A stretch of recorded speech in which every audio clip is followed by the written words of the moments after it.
السلام عليكم ورحمة الله وبركاته. ازيكم يا بنات؟ عاملين ايه؟ يا رب تكونوا بخير.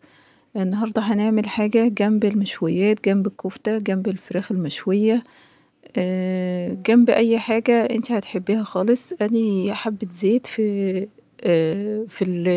الحلة بتاعتي، وهنعمل النهاردة رز بسمتي بطريقة جديدة. جبت التوابل بتاعتي، وجبت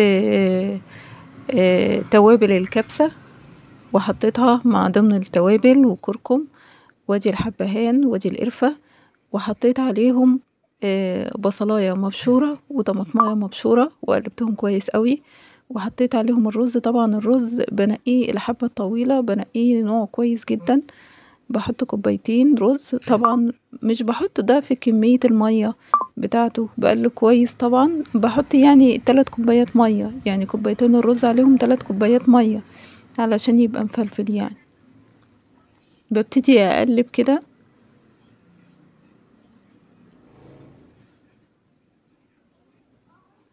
وبحط المية. طبعا المية تكون سخنة جدا.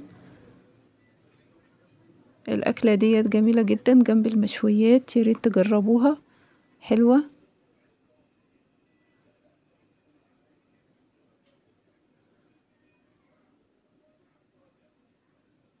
وادي الملح هنظبطه مع بعض.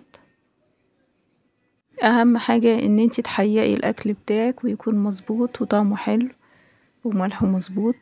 بتقلبيه كده وبتسيبيه يتشرب براحته وتقفلي عليه.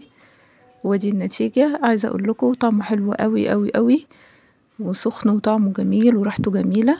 بتمنى الفيديو يكون عجبكم، متنسونيش بلايك وشير وسبسكرايب علشان يوصل لكم كل جديد.